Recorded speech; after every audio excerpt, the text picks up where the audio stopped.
하나님이 우리를 보시고 가장 가슴 아프게 생각할 대목이 무엇일까 하는 점을 고려해 본다면 그것은 바로 우리끼리 서로 갈등하고 시기하고 질투하고 싸우고 분열하고 분쟁하는 것입니다.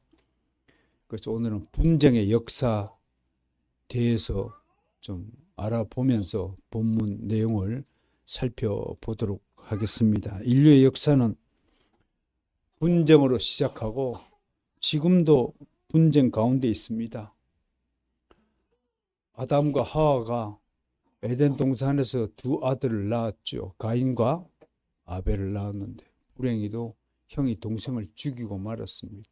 그러니까 인류의 역사는 이렇게 살인으로 시작하였습니다. 그래서 형과 동생이 저주하고 분쟁하고 갈라지고 저희 육신의 집안도 마찬가지입니다. 화합보다는 얼굴조차 보지 않으려고 하는 상태에 있습니다. 무슨 이유에서든 간에 우리 인간은 서로를 적대시하는 것이 타락한 본성의 발로다, 그렇게 보여지는 겁니다. 성경에는 이런 분열과 분쟁의 역사가 수두룩합니다. 창세기만 보더라도 인류의 역사는 그냥 분쟁의 역사다, 그렇게 해석해도 무방할 듯합니다. 하나씩 보죠. 아담의 10대 손이 누구죠? 노아가 아들 몇 명 낳았나요? 셈, 함, 야벳 3명 낳았어요. 그리고 셈은 5명의 아들을 놓고 야벳은 7명을 놓고 함은 11명의 자손을 낳았습니다. 그 중에 가장 문제되는 자손이 함과 그 자손들이었습니다. 함은 또 본 마누라에 만족하지 못하고 첩을 얻어서 아들을 낳았습니다. 그 아들 중에 하나가 바로 니므롯이라는 걸출한 용사라고 기록된 존재입니다. 힘이 센 자, 또 오직 약탈을 즐겨하는 약탈자라는 뜻으로 깃볼이라는 용어로 그를 지칭하고 있습니다. 그래서 그는 형제들의 나라를 침탈하여서 자기의 왕국을 세웠습니다. 그 왕국의 수도가 니느웨였고 이 나라를 우리는 구바벨론이라고 부릅니다. 어떻습니까? 형제끼리 사이좋게 지내지 않고 그저 욕심에 깨어서 좀 더 내 배를 채우기 위해서 다른 형제를 죽이고 다른 형제를 못 살게 하고 하는 일들을 인류는 버젓이 버리고 말았습니다. 노아 홍수 후에 아담의 14대 손인가요? 13대 손 에벨의 자식 두 자식이 욕단과 벨렉입니다. 이게 이제 욕단과 벨렉이 14대 손일 겁니다. 성경은 이때 세상이 둘로 나뉘어졌다라고 보도합니다. 창세기 10장 25절의 기록입니다. 세상이 둘로 나누어졌어요. 왜 나누어졌을까에 대해 정확한 의미를 우리는 알지 못하지만 이때로부터 비로소 인류가 메소포타미아의 초승달 좁은 지역을 벗어나서 전 지구적으로 분산되었을 것으로 우리는 추정합니다. 그리고 이들에 의해서 각 민족과 나라와 방언이 형성이 된 것으로 우리는 추정합니다. 인류의 본격적인 이제 분열은 좀 더 뒤에 세월이 흐른 뒤에 창세기 11장에 기록된 바벨탑 사건 이후에 더 본격적으로 인류가 분산하기 시작합니다. 분열하기 시작합니다.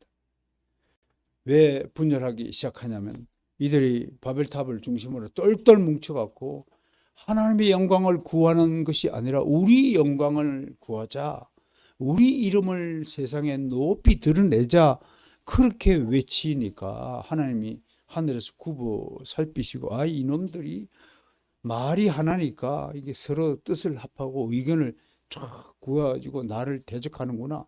그래서 언어를 혼잡케 해서 온 땅 위의 인류를 흩으셨다라고 창세기 11장 8절에 기록하고 있습니다. 분쟁과 분열의 아픈 역사가 이곳에도 담겨 있습니다. 창세기 12장으로 넘어가면 이제 아브라함이라는 주인공이 등장합니다. 우리 믿음의 아버지죠. 그 믿음의 아버지는 자신의 고향인 갈대아 우르를 떠나게 됩니다. 하나님이 부르시니까, 가라고 하시니까 가는 겁니다. 그래서 겨우 한 800km, 1000km를 걸어서 도착한 곳이 가나안 땅, 세겜 땅, 상수리 나무 아래였습니다. 그곳에 진을 치고자 했더니 이미 그곳에는 가나안족이 땅을 점령한 상태였습니다. 어떻습니까? 가나안족이 아브라함을 아이고 형님 여기 와서 우리랑 편히 사십시오라고 했을까요? 어떻게 했을까요? 만약 그랬다면 다른 곳으로 옮길 필요가 없었겠죠. 이렇게 인류는 적대시하는 겁니다. 나와 너의 전쟁, 대립, 갈등, 적대시, 이것이 인류의 역사였다는 것입니다. 사라는 어떻습니까? 아브라함의 첩 하갈을 얼마나 시기질투했습니까? 견디다 못해 하갈은 자신의 아들 이스마엘을 데리고 모래 사막으로 도망을 칩니다. 그리고 이후 사라의 후손과 하갈의 후손은 철전지 원수가 되었습니다. 한 여자의 그 자그마한 시기질투 때문에 두 민족이 지금까지 원수가 되어 있습니다. 그래서 사라의 질투가 바로 중동 전쟁을 낳았다라고 이야기하는 것입니다. 여자의 질투, 여자의 시기 질투가 얼마나 무서운 것인지 여러분 성경을 통해서 뼈저리게 기억해야 되는 것입니다. 무서운 결과를 낳는 것, 도무지 하나로 화합할 수 없는 결과를 낳는다는 것이 성경이 증언하고 있습니다. 이삭의 두 아들 어떻습니까? 야곱과 에스와 야곱. 무엇 때문에 싸웠어요? 팥죽 한 그릇 때문에 싸웠어요. 그리고 지금까지 영원토록 두 세력은 원수지간으로 살고 있습니다. 우리나라를 가볼까요? 여러분 고려시대 때 고려 말에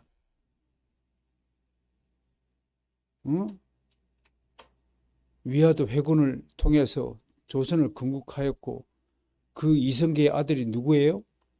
태종 이방원이가 정권을 잡기 위해서 충신 정몽주를 무슨 다리인가요? 다리에서 선화교라는 다리 위에서 때려 죽였어요. 지금도 그 두 집안은 서로 결혼하지 않습니다. 얼마나 무서운 줄 아십니까? 일제시대를 내려와 볼까요? 이한용 집안은 영원토록 친일파의 우두머리 상징적인 존재가 되었습니다. 조선시대를 보면 여러분 조선시대는 16세기 때는 유럽에서는 종교개혁이 일어나고 대학이 설립이 되고 활자가 만들어져서 막 책이 막 인쇄돼서 사람들을 무지 목매에서 벗어나도록 유럽은 개혁의 꽃을 피웠던 그 시대에 조선시대들은 뭐 한 줄 아세요? 1567년에 선조라는 인물이 왕위에 오릅니다. 그 선대왕 명종이 후사 없이 죽으니까 직계자손이 없으니까 서자 출신입니다. 이 친구가 들어서자마자 이제 훈구파와 살인파가 존재했는데 기묘 사화 때 훈구파가 조광조를 중심으로 한 살인파 신진 세력들, 지금은 진보파들을 싹쓸이했어요. 완전히 일족을 다 패했어요. 그런데 선조가 다시 살인파의 후원을 입고 왕이 되자 이번에는 살인파가 훈구파를 싹쓸이합니다. 그리고 살인파가 이후 조선사회를 완전히 지배하는 겁니다. 우리도 조금 있으면 완전히 살인파가 이렇게 진보파가 좌파가 지배하는 사회를 우리가 목도하고 경험하게 될 것이라고 저는 예상합니다. 이것 또한 하나님의 주권적 섭리가 있겠죠. 어제 식사를 하면서도 저는 목사님들에게 이 모두가 우리 책임이다. 과연 그런데 내가 여러분에게 묻고 싶어요. 내가 우리 그리스도인이 책임이다. 그리스도인 중에서 목사들 책임이다고 라고 할 때 과연 그 사실을 뼈저리게 느끼고 인정하고 계시냐 이겁니다. 진짜 내 책임인 거라고 생각해요? 저 좌빨들 책임이지 내 책임이라고 생각하는 그리스도인이 몇이나 될까요? 내가 물어보겠습니다. 왜 우리 책임이냐? 정말 당신은 국가와 민족을 위해서 기도했습니까? 정말 당신은 어려운 이웃을 위해서 내 몸 던져서 내 전 재산을 던져서 그들을 살리려고 내가 투자했습니까? 정말 당신은 성경의 가르침을 그대로 순수하게 진실하게 실천하였습니까? 정말 당신은 하나님 중심, 성경 중심, 교회 중심으로 당신의 인생을 살고 있습니까?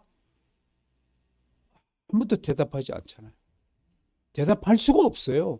우리가 그렇게 살지 않았어요. 그러니 지금 대한민국의 혼란은 이제 와서 세이브 코리아 하면서 기도하는 것도 내가 훌륭한 일이고 늦게라도 우리 스스로를 깨닫고 기도 운동에 동참하게 한 것은 나쁜 일은 아니지만 왜 이렇게 뒤늦게 우리는 항상 소잃고 외양간을 고쳐야 한다는 반문을 할 수밖에 없죠. 어떻든 이 살인파가 나중에 세력이 늘어나니까 서울에 동쪽에 산다는 사람을 동인이라고 그러고 남쪽에 사는 사람을 남인이라고 부르고 그렇게 두 파로 또 쪼개지고 동인은 또 북인 서인으로 동서로 나죠. 동인과 서인으로 나고 동인은 북인과 남인으로 갈라지고 서인은 또 소론과 노론으로 갈라지고 그래서 이걸 사색 당파가 돼가지고 조선사회는 완전히 쪼개질 대로 쪼개진 사회가 되었다는 것입니다. 이게 우리 조선입니다. 지금 대한민국은 어떻습니까? 우파와 좌파가 목숨을 불사하고 싸우고 있습니다. 지금 눈에 안 보이죠? 이게 얼마나 무서운 전쟁인가를 우리 평범한 사람들이야 누가 정권을 잡든지 나는 월급 받고 그냥 아파트에 구해가지고 편히 살면 되지 하는 것이지만 그것 자체가 그런 생각 자체가 그가 그리스도인이라면 썩어 빠진 타락한 생각이라는 겁니다. 그리스도인은 결코 홀로 존재해서는 안 되고 홀로 존재할 수도 없고 그런 사람들이 그런 집단이 그리스도인이 아니라는 것입니다. 그리스도인은 예수의 몸에 붙은 지체들입니다. 지체 단수가 아니라 우리는 예수 그리스도 몸에 붙은 지체들이다 라는 것을 잊어버리면 안 됩니다. 우리는 공동체입니다. 에클레시아는 복수명사로 우리에게 교회라는 이름으로 주어졌습니다. 그러므로 신앙은 나홀로 신앙이 절대로 존재하지 않습니다. 예수 그리스도 안에서 교회 안에서 하나님의 말씀을 붙들고 어떻게 하면 나의 인생의 유익과 이익을 위해서 나의 위로를 위해서 나의 복을 구하기 위해서 존재하는 것이 신앙이 아니라 하나님 나라와 이웃을 위해서 존재하는 내가 바로 기독교 신앙이란 핵심이라는 것을 우리는 한시도 잊지 말아야 됩니다. 둘 다 우파와 좌파가 민주주의를 주장하고 있지만 저는 이 둘 다가 민주주의자가 아니라고 봅니다. 민주주의는 소수의 견해를 무시하지 않는 차원에서 대화와 타협이라는 긴 과정을 존중하는 가장 이상적인 정치 체계입니다. 그리고 이것은 칼빈주의가 낳은 최대의 위대한 선물입니다. 칼빈은 이 민주주의 체계를 만들기 위해서 제네바에서 의회를 구축하고 스스로 의회의 결정에 자신이 만들고 자신이 그 의회의 결정에 스스로 순종하며 살았습니다. 칼빈은 제네바를 하나님의 도시로 세우기 위해서 이렇게 의회를 중심한 민주주의, 대의 민주주의라고 일컫는 제도를 만들어서 우리에게 선물한 것입니다. 그러므로 오늘날 전 지구촌에서 자유민주주의 체계를 구축하고 누리고 있는 모든 만백성은 이 칼빈의 민주주의, 의회 민주주의 체제에 대해서 감사한 마음을 잃지 말아야 됩니다. 물론 그 모든 것은 하나님의 은혜이겠지요. 국민의 대표로 구성된 의회의 다수결 법칙에 따라서 그 결정에 복종하는 것이 바로 민주주의의 힘이자 위대함입니다. 이 전통에 따라서 오늘날 대다수 선진국가들은 국민의 대표 기관인 의회를 구성하여 대의 민주주의를 실천하고자 노력합니다. 그러나 자금의 우리나라의 좌파와 우파는 목적을 달성하기 위해서 힘을 발휘하고 있습니다. 다수자는 소수자의 의견을 깡그리 무시할 정도가 아니에요. 아예 들으려 하지 않고 아예 보도조차 하지 않습니다. 언론이 완전히 장악돼 가지고요. 지난 30년 동안 뭐 한 줄 아세요? 교육계를 장악하고 언론계를 장악하고 시민노동단체계를 장악하고 사법부까지 장악하였습니다. 이들은 철저한 프로그램에 따라서 하나씩 자신들의 계획을 실천했습니다. 그때 뭐 했습니까? 우리는 개인의 복락과 안녕을 추구하며 희희낙낙거리며 잘 먹고 잘 살지 않았습니까? 여러분, 주님께서 복록이 좀이 하나씩 갉아 먹는다는 비유를 하셨습니다. 겉으로 보기에는 쌀가마가 온전한 것처럼 보이는데 실상은 밑구멍을 뒤져보니까 좀들이 가득해서 어느새 쌀가마가 터져서 온통 못 먹게 되는 지경을 우리는 상상할 수 있을 것입니다. 반면에 소수자들은 극단적인 세력이 되어서 이에 대한 안갚음을 하기 위해서 폭력적 행위를 불사하고 있습니다. 이건 민주주의가 아닙니다. 민주주의는 나와 다른 생각을 같은 테이블 위에 올려놓고 끊임없이 토론하는 겁니다. 여러분, 웨스트민스터 신앙고백서의 내용이 겨우 33장으로 정리되어 있죠. 우리가 토요 가정예배마다 각 가정이 그것을 읽고 공부하리라 믿습니다. 물론 저는 그 내용을 여러분들 성도들이 다 이해하리라고는 기대하지 않습니다. 그럼에도 내가 바라는 것은 한 번이라도 읽어보라는 것입니다. 한 번이라도 입으로 한번 읽어보라는 것입니다. 물론 저희 가족은 제가 번역했기 때문에 영어 단어를 이렇게 번역할 때 이렇게 번역할까 고민하다는 세세한 내용까지도 제가 풀어서 설명을 하는 시간을 가지니까 좀 더디게 움직입니다만 어떻든 간에 그 33문항을 만들기 위해서 151명의 신학자가 무려 5년 6개월 동안 무려 1163회의 회의를 거쳐서 만든 것입니다. 이게 민주주의입니다. 이게 민주주의가 난 위대한 작품인 것입니다. 그 순간에 얼마나 반대 의견이 많았겠습니까? 기록에 일단 하모니라는 기록에 따르면 뛰쳐나가기도 하였습니다. 회중주의자들은 도저히 나는 이 결정을 받아들일 수 없어라고 뛰쳐나가고 항의하고 소란을 피우기까지 했다는 것들이 기록에 되어 있습니다. 그럼에도 불구하고 그 모든 반대들을 다 수렴하고 참고 기다렸습니다. 그들이 자신의 의견을 다시 고쳐 잡기를 기도하면서, 그래서 매일 금식기도 하면서 우리에게 이 위대한 작품을, 우리 신앙 고백서를 남겨준 것입니다. 나는 단언코 이야기합니다. 교회가 특히 장로 정치 체제, 대의민주주의 정치 체제를 고수하는 장로 교회가 이 신앙 고백서를 무시하거나 가르치지 않거나 이 신앙 고백서가 내 인생에 무슨 소용이 있을까 하고 생각하는 모든 무리에게 나는 경고하는 겁니다. 당신은 크리스찬이 아닙니다. 나는 단언코 이렇게 선언하면서 지금까지 한국교회 일침을 가해 왔습니다.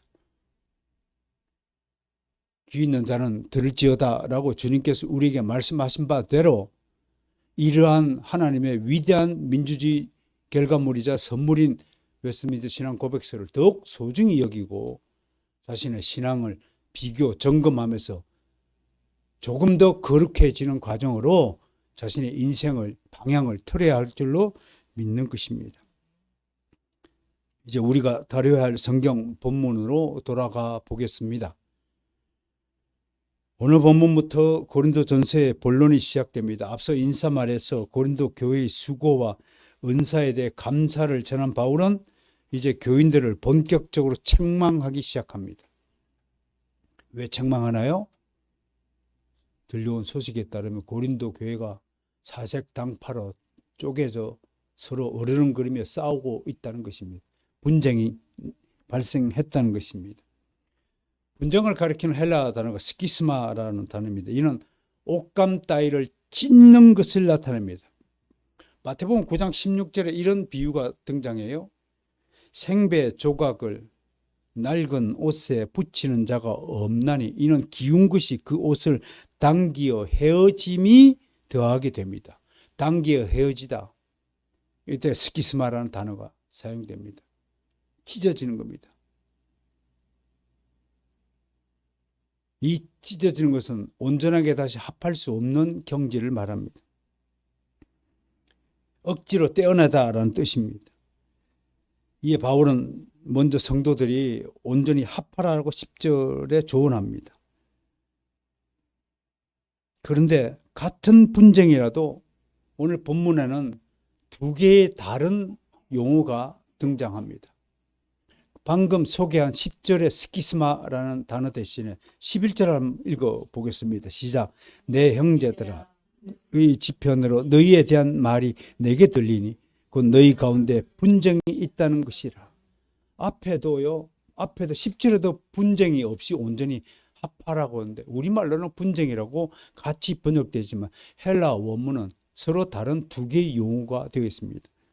그럼 어떤 내용이냐? 10절에는 스키스마이지만 11절에는 에리스라는 아주 흔치 않은 단어가 사용이 됩니다. 이것 뜻풀이를 보니까 스키스마는 완전히 찢어진 상태, 도저히 복구할 수 없는 분쟁의 상태를 나타낸다면 11절의 에리스는 서로 다른 의견이 분분한 상태지만 외민 신앙 고백서를 작성할 때 모든 사람이 모든 서로의 다른 의견에도 불구하고 하나님께 영광을 올려드렸듯이 서로 의견이 분분한 거지만 아직은 완전히 찢어지지 않은 상태를 가리킨다고 합니다.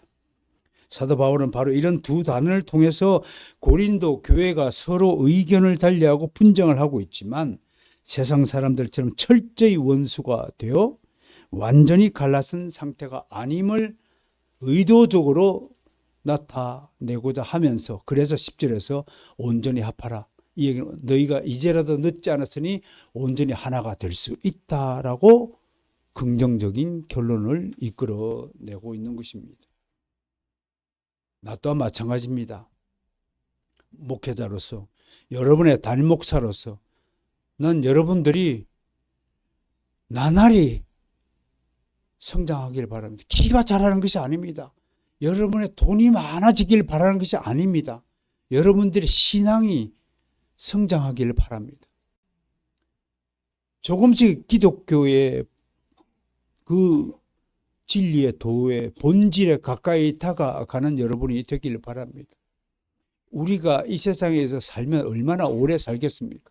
무슨 영화를 누린다고 100년도 채 살지 못하는 우리 인생 안에서 무엇을 그렇게 영원토록 추구할 것이 있단 말입니까? 생각해 보세요. 인생은 세 가지 상태가 있잖아요. 지금의 삶의 상태를 현생이라고 합니다. 죽고 나면 부활할 때까지 기다려지는 중간의 상태가 있습니다. 그걸 중간생이라고 하는 겁니다. 이제 예수님의 재림과 함께 우리는 부활합니다. 부활 이후의 상태를 우리 영생이라고 하는 것입니다. 우리에게는 중간생과 영생이 앞으로 기다리고 있습니다. 이 현생만이 우리에게 주어진 삶의 공간이 아니라는 것이 분명합니다. 성경은 이 세 가지 형태의 우리 인생에 대해서 분명히 증거하고 있습니다. 그러므로 바보처럼 이 현생에만 살려고 이 현생에만 인생의 목적을 두고 목표를 두고 살지 않기를 소망합니다. 좀 더 크고 방대한 우주적인 계획을 세우고 영생 때는 무엇을 할 것인가를 계획을 한번 세워 보시기를 바랍니다.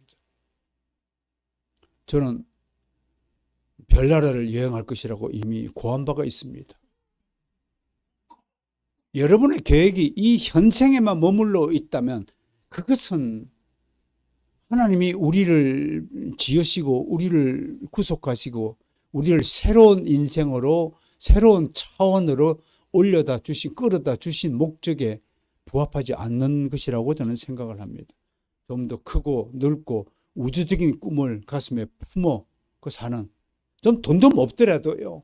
좀 더 가난하다 살더라도 좀 폼이라도 멋있게 좀 살아가야 되지 않겠습니까? 배고프지만 괜찮아. 나에게 그렇게 좀 격려를 좀 해보세요. 언제까지 주님 힘듭니다. 나 좀 편히 살게 해주세요. 그런 기도 말고 어차피 가난한 것은 제 운명인가 봅니다. 그래도 남을 좀 도울 수 있는 인생이 되기를 원합니다. 교회를 위해서 좀 충성하기를 원합니다. 이웃을 위해서 내 몸 한 번 불살을 수 있는 기회를 주십시오. 좀 잘 죽을 수 있도록 순교할 수 있는 기회를 좀 주십시오. 그래서 죽고 난 다음에 좀 더 하나님께 가까이 가서 저는 살고 싶습니다. 그런 좀 기도, 대범한 기도를 하는 그런 믿음을 가진 성도가 되면 얼마나 좋을까요? 너무 크고 너무 동떨어진 지금 요청을 여러분에게 하는 것일까요? 그런데 여러분, 눈에 보이지 않는 것을 염원하고 소망하세요.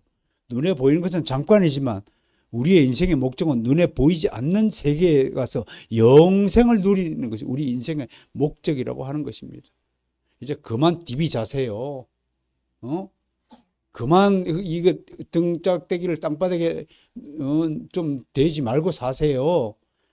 여러분, 불교의 종 성철 스님도 9년 동안 땅바닥에 들어누워 잠자는 것이 너무나 한심하고 부끄러워서 장자부라 9년 동안 등을 땅에 대지 않고 앉아서 잤다라고 하는 이야기가 들릴 정도로, 여러분, 불신자도 저 우상 숭배자도 그렇게 열심을 다하는데 그리스도인들이 말이야 잠에 빠져가지고 기도의 잠에 빠지고 믿음의 잠에 빠지고 게으름의 잠에 빠지고 나 이 한 몸 어떻게 주체하지 못하고 그렇게 못난 인생을 살면 그냥 죽어버리세요. 그냥 이 순간에.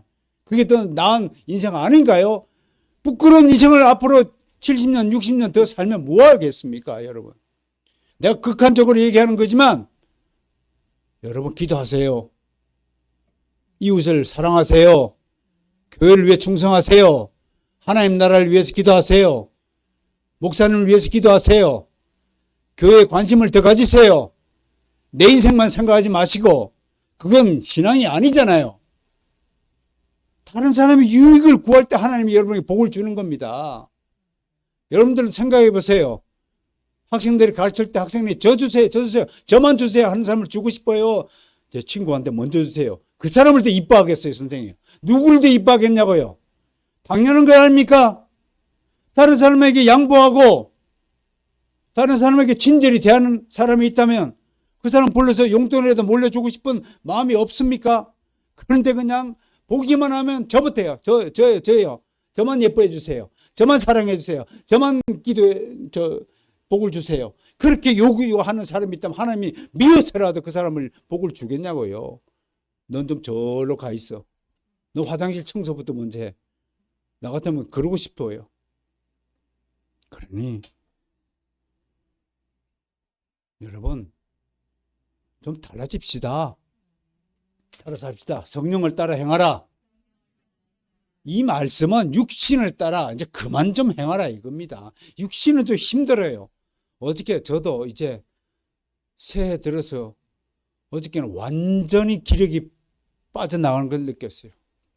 아침부터 일어나서, 여러분, 공동주택에 살면, 단독주택에 살면 지가 알아서 살더라도 공동주택에 살면 당연히 공동의 일에 책임을 가지고 관심을 가지고 참여하는 것이 의무 아니에요?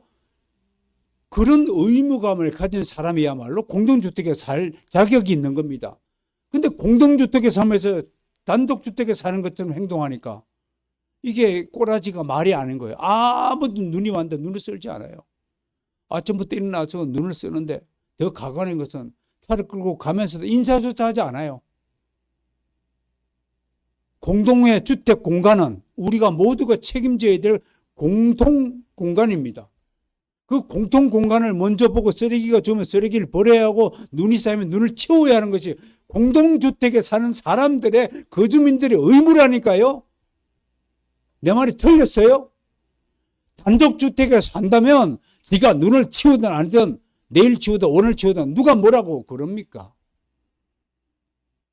근데 그런 의식이 없단 말이에요. 얼마나 여러분 이기적인 존재로 전락한 우리의 현 모습을 보게 되는 겁니까? 너무 힘듭디다. 솔직히. 어저께 이 계단을 몇 번 오르락 그랬습니까? 아유, 세상에. 여러분, 절대로 책 많은 집 이사 좀 도와주지 마세요. 죽습니다. 이게 3분의 2는 도와주고, 어저께 맞서서 우리 7분의 동역자들 너무나 감사해서, 너무나 감사했습니다. 진짜로요. 앞으로 이곳에서의 우리가 예배 생활이 끝날 때까지 좀 더 여러분 쓸고 닦고 남은 기간 동안에 물건 정리 잘 해주시고 잘 옮길 수 있도록 협조해 주시기를 바랍니다. 엉뚱한 곳에 갔는데 아직 어떻든 에리스라는 단어를 쓰면서 사도 바울은 아직 희망이 있다라고 우리를 격려하고 있습니다. 그런데 고린도 교회의 분쟁의 정확한 내용이 무엇입니까? 그것은 사도 바울이 오늘 고린도전서 본문에다가 소개한 바대로 네 파가 서로 나뉘어져 싸우고 있다는 소식입니다. 먼저 바울파입니다. 아마 바울이 고린도 교회 설립자이니까 설립자를 존중하자라는 차원에서 아마 따르는 추종자들의 파라고 보여집니다. 더욱이 이 추종자들은 자신들이 존경하는 사도 바울이 곳곳에서 사도권 때문에 공격을 받고 있잖아요. 그것이 안타까워서 더러 똘똘 뭉쳤을 가능성이 큽니다. 두 번째는 아볼로파인데요. 아볼로는 어디 출신이냐면 당시로서는 로마, 그 다음에 알렉산드리아, 예루살렘, 안디옥 등등이 대도시예요. 그 중에서 가장 학문이 번성하기로 유명했던 알렉산드리아 출신입니다.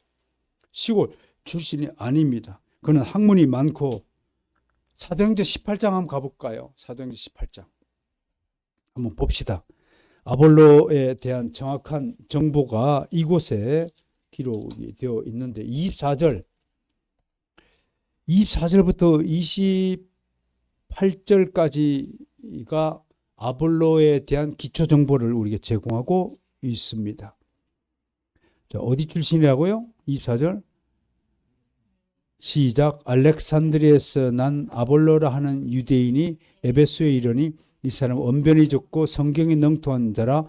그가 일찍이 주의 도를 배워 열심으로 예수에 관한 것을 자세히 말하며 가르치나 요한의 세례만 알 따름이라. 24절 25절 보면 아볼로의 아폴로 헬라어로 원문어는 아폴로 몇 가지 정보가 있어요. 첫 번째, 그는 알렉산드리아 출신의 유대인입니다. 헬라인이 아니라 유대인입니다. 그 두 번째로 보면 언변이 좋다. 여러분, 그냥 아무 내용 없이 말 잘하는 것은 사기꾼입니다. 근데 내용이 있게 말하는 것은 언변이 좋다. 달변가라고 하는 겁니다. 지금 TV 같은 데 보면 정말 달변가들이 많이 있죠. 얼마 전에 그 대화 전문가 알려진 박재현 씨 강의를 들은 적이 있어요. 가만히 보니까 원고 없이요, 쉴 새 없이 5가지 질문을 던지면서 거기에 대해 또박또박 스스로 답변을 구하면서 그 행사가, 그 언변이 참으로 놀라워서 한참 동안 내가 뭐 저런 사람이 있느냐, 전환기실처럼 막 액션이 강하고 막 고함을 치는 타입은 아니고 따박 이렇게 해주시고, 또 강의 소통가인 누구죠? 김창옥 씨 같은 경우 우리 눈여겨보아야 합니다. 그런 것들을 보고 벤치마킹을 해서 내가 어디 가서 복음을 증거하거나 진리의 도를 설명할 때 그런 기법들 유념하게 기억했다가 사용해야 됩니다. 제가 사실은 좋은 드라마를 가끔씩 절개하는 이유는 단지 딱 그 이유 하나입니다. 다음 대사를 그 작가가 어떻게 연결해 갈까를 저는 예상하면서 드라마 보기를 즐겨합니다. 어떨 때는 탁 내 예상하고 맞아 떨어질 때 굉장히 쾌감이 있습니다. 요 다음에 요런 장면이 나오겠구나. 나 같으면 요런 대사는 요렇게 말했으면 될 텐데 이렇게 생각하고 하는 겁니다. 제가 워낙 설교를 못해서 설교를 연구하느라고 제 나름대로 노력한다 이런 뜻입니다, 여러분. 그러니 여러분의 담임 목사가 이 조그만 우리 그룹에 불과하지만 대그룹의 앞에 나서서 설교하던 한 명을 상대로 설교하던 그 꼭 같은 설교입니다. 저도 연구한다는 말씀을 드립니다. 그 아볼로가 얼마나 언변이 좋았으면 달변가에 있으면 성경이 있게 기록했습니다. 세 번째로 성경에 능통한 자라. 이야, 전한길 씨가 연설하기 전에 제일 먼저 요즘에 뱉어내는 말이 뭔 줄 아세요?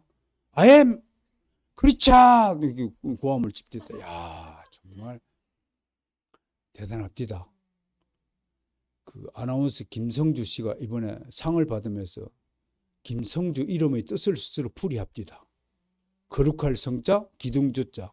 즉 뭘 나타내냐면 십자가라는 뜻으로 아버지가 제 이름을 붙여주었습니다.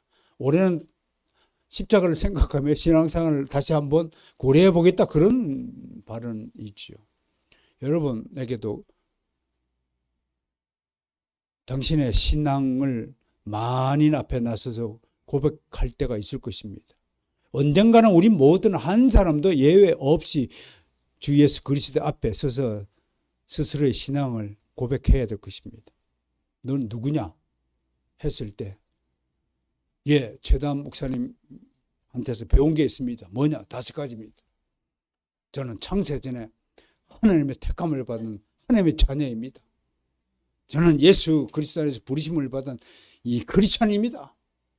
무엇보다도 종교개혁의 후손이며 장로교회에 속한 자이며 또 유아 세례를 지지하는 자 언약 백성입니다. 5가지면 이야, 너 진짜 제대로 배웠구나. 훌륭하다, 장하다, 착하고 충성된 종아, 너에게는 10골, 별 10개를 내가 선사하마. 이런 좀 기대를 하고 꿈을 꾸며 미친놈의 꿈이라고 하는 겁니다. 이런 꿈을 꾸면서 걸어가니까 헬렐레 웃는 겁니다. 야, 별이 10개. 이게 그리스도인의 꿈인 것입니다. 이게 세상 사람들이 꿈은 뭐 아파트 몇 평을 살이 뭐 어쩌고저쩌고 하는 그런 천박한 꿈하고는 비교조차 될 수 없는 꿈이라는 것을 아셔야 되는 겁니다. 성경에 능통했다는 거, 벌써 신앙 섬에 들었다는 거. 네 번째, 일찍이 주의 도를 배워. 그러니까 가정에서의 어린 자녀들에게 일찍이 주의 복음 교육을 시키는 것이 얼마나 중요한가를 아셔야 됩니다. 감사하게도 우리 이충열 전도사님 2아이가 있는데 2아이에게 벌써 교회학교 조익신학을 토요 가정예배 교재를 삼아서 가르치고 있다는 보고를 합니다. 얼마나 감사하고 얼마나 정말 칭찬할 만한 일인지 제가 격려했습니다.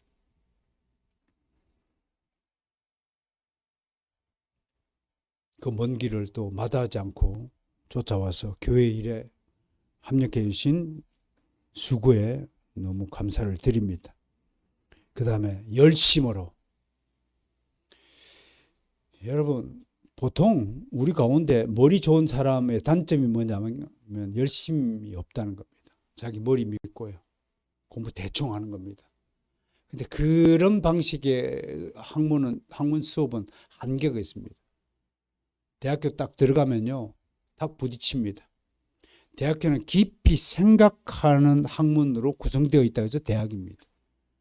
고등학교 때까지는 그냥 사지선답에 정답 찾기가 훈련이라면 대학교는 그 정답이 왜 정답인가에 대한 이유를 캐는 깊이 생각해야만 되는 학문이라고 그래서 대학이라는 겁니다. 원래 우리말로는 대학교 유니버시티를 대학교라고 번역했지만 원래 뜻은 철학교입니다. 철학교. 그게 바른 해석임을 우리는 알아야 할 것입니다. 어쨌든 아볼로는 요즘 말로 치면 차가운 도시 남자 출신입니다. 언변 좋죠. 잘생겼죠. 뭐 부유한 집안 출신이죠. 학문에 능통하죠. 그야 또 성경에도 능통하니까 얼마나 사람들이 인기가 있었겠습니까? 그런데 문제는 신약적인 지식은 한 개도 없다는 거예요. 유대인이니까 그냥 구약 지식, 특히 모세 오경 같은 데는 아주 능통한 사람이었나 봅니다. 그래서 바울은 그를 브리스길라와 아굴라 부부에게 보내서 예수 그리스도와 복음에 관해 배우도록 조치했고, 근데 길게도 안 배운 모양이에요. 워낙 탁월하신 분이라서. 고린도 에베소에가 잠시 공부한 뒤에 바로 아가야 지방으로 넘어와서 바로 아가야 지방에 있는 고린도 교회에 와서 사역을 한 모양입니다. 아마 그런 박식한 능력으로 고린도 사람들에게 상당한 인기를 끌었을 것으로 보입니다. 특히 그의 해박한 철학 지식과 새로운 성경적 지식, 그리고 어떤 자료에 보니까 헬라적 세련미가 물씬 풍겼다. 요즘 복음주의 그리스도인들이 흠뻑 빠지기 쉬운 게 뭐예요? 잘생긴 담임 목사와 언변이 좋은 설교자를 찾아서 불나방처럼 찾아다닌다는 겁니다. 그런 사람들은 아볼로파입니다. 어쨌든 그래서 이런 사람을 겉으로 매력이 풀풀 넘쳐나는 장동건 씨가 목사가 되어가고 설교를 하면 어땠을까요? 교회 자리는 넘치는데만 아마 설교 내용은 한 개도 기억 못하고 입을 벌리고 있지 않을까 생각. 그래서 하나님은 장동건 대신에 최다음을 대신에 목사로 만들었을 것이라고 생각을 해봅니다. 세 번째, 게바파입니다. 게바는 베드로의 아람의 이름이에요. 그러니까 누군가라고 추정해 보면 아람족일 가능성이 많다. 아람어를 사용하는 언어 그룹일 수도 많다. 또는 베드로에게 직접 세례를 받았을 가능성이 많다. 이렇게 보고요. 마지막 네 번째 파는 그리스도파라서 가장 파악하기 어려운 파입니다. 사도 바울은 고린도 후서 10장에서 나는 그리스도에게 속한 자라고 고백하였습니다. 우리 모두도 사실 그리스도에게 속했죠. 보편적 의미에서 그렇다는 겁니다. 추적컨대 많은 이론들이 학설들이 있는 것을 다 소개하지 못하지만 추정컨대 이 파는 이 파도 싫고 저 파도 싫고 우리는 그냥 그리스도파야, 예수파야, 아주 중립적인 것을 지향하는 파로 우리 알게 됩니다. 바울은 이런 소식을 근로의 지편으로 소식을 들었다고 오늘 본문은 이야기하고 있습니다. 연한 초목, 연한 풀잎 이런 뜻입니다. 아마 당시에 농사의 신이 헬라 세계에서 데미테르라는 농사의 신이 있었는데 이 근로에의 별명이 데미테르라고 하는 거 보니까 추정컨대 그 여자는 이방신을 섬기는 집안의 딸이었는데 바울의 복음을 듣고 회심한 여자로 추정합니다. 그런데 하치 같은 조직신학자는 이 여자가 상당히 고린도 지방에서 부자였을 것으로 추정합니다. 왜냐하면 하인을 바울에게 보내서 야 우리 고린도 교회가 지금 네파가로 쪼개져 큰일 났습니다. 목사님 빨리 오셔야 되겠습니다. 라고 전갈한 것으로 보아서 아니 가난한 사람이 어떻게 하인을 부리고 보낼 수 있습니까? 그런 차원에서 근거 있는 해석이라고 봅니다. 자, 고린도 교회의 분쟁 소식을 근로에가 보낸 하인으로부터 소식을 듣자 사도 바울은 가슴이 칼로 찌른 듯이 마음이 아팠습니다. 그래서 그 다음에 이어지는 13절에 보시면 세 개의 의문문을 사용합니다. 이런 방식은요. 세 개의 의문은 뭐예요? 첫 번째는 그리스도께서 어찌 나뉘었느냐 그러니까 하면서 통곡하는 모습을 상상해 보세요. 두 번째는 바울이 너희를 위하여 십자가를 못 박았냐? 안타까운 심정을 표현할 때 이런 방식을 사용하는데 이걸 수사적 의문문이라고 합니다. 다른 것은 책망할 때 쓰는 의문문이라서 힐문이라고 문학적으로 분류를 합니다. 세 번째는 뭐예요?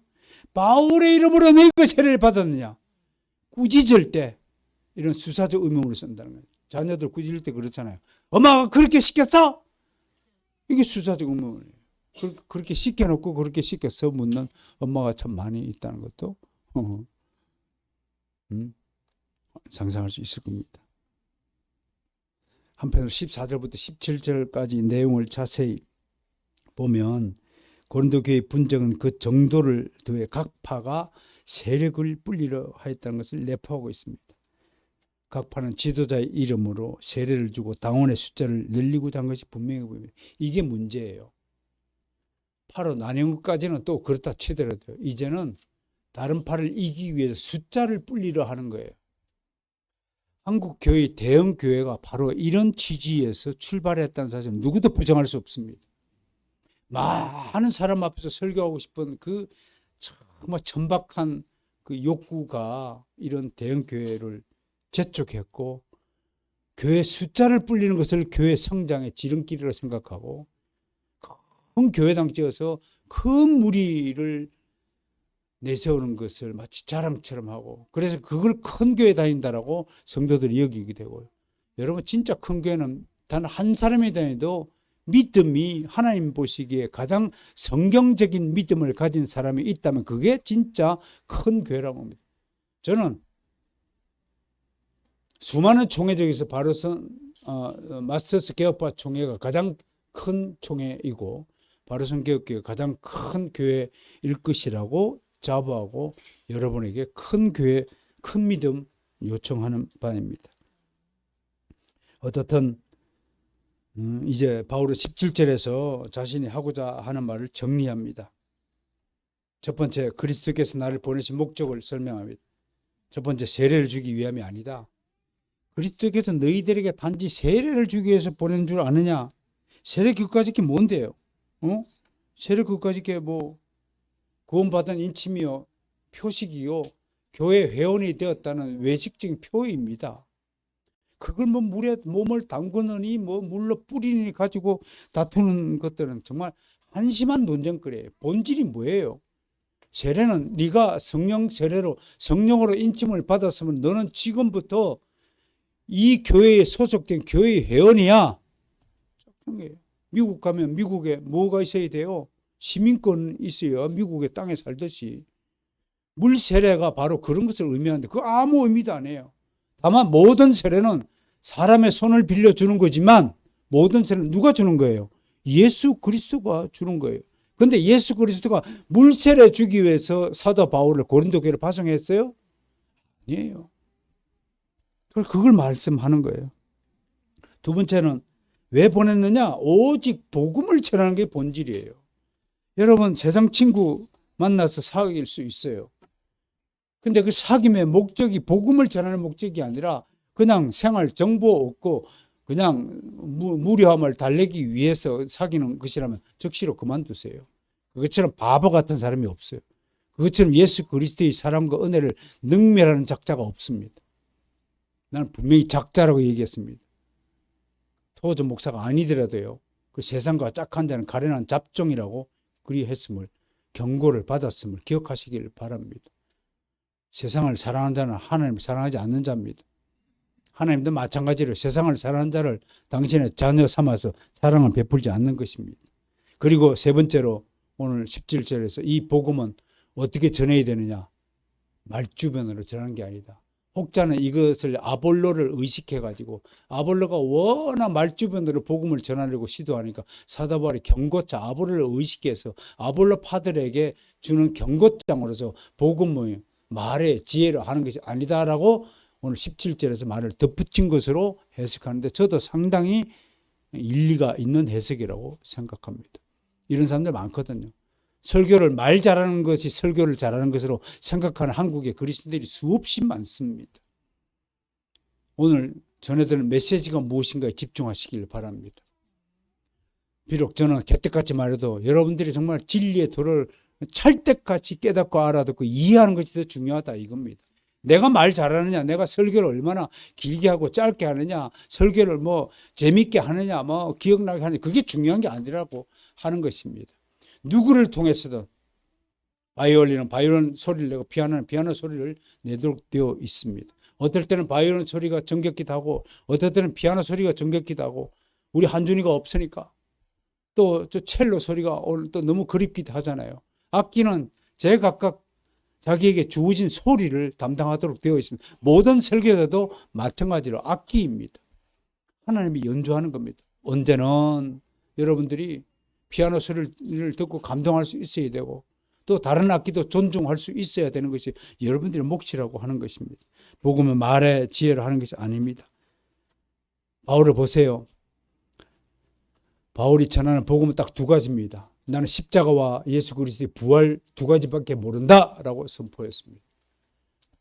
이 선포도에 사실 따지고 보면 바울이 아테네에 가가지고 철학적으로 변정을 하는데 실패했거든요. 그런데 십자가와 복음 단순한 이 두 가지를 전하니까 사람들이 회심하고 놀라운 역사가 일어난단 말입니다.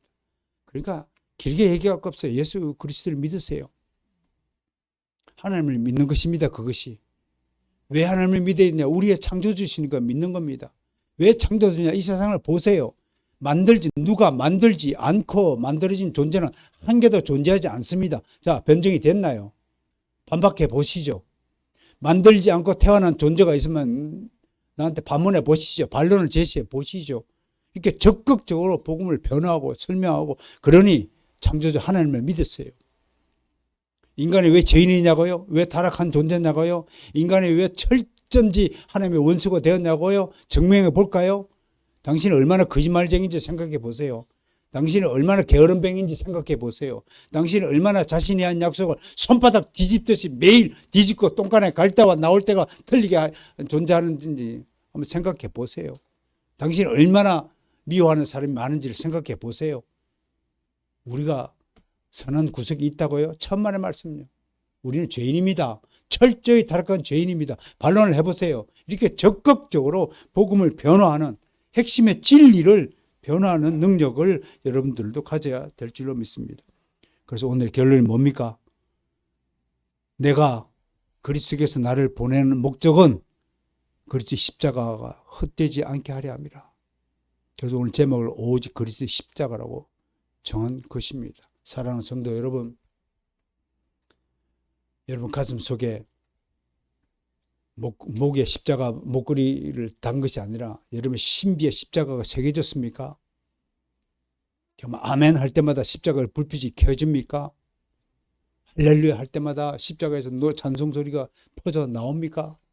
정말 여러분들은 교회를 사랑합니까? 교회를 바르면 여전히 첫사랑 만나지 가슴이 뭉클해지지 않습니까? 만약에 교회를 보더라도 아무 생각이 없고 빨리 집에 가가지고 TV 보고 소파에 들어 누워가지고 뒤치락 엎치락 뒤치락 해야지라는 생각이 있다면 그건 죽은 믿음이고 그건 믿음도 아닙니다. 회개하십시오. 속히 회개하시고 하나님께 가까이 다가가서 성령을 따라 행하는 한 해의 삶이 될 수 있도록 여러분 스스로를 좀 경성하시고 새롭게 좀 다져주시고 2월 한 달 동안 정말 하늘에 속한 모든 신령한 복을 받아서 누리는 한 달 삶이 되도록 축복합니다. 하나님 감사합니다. 우리의 남은 것은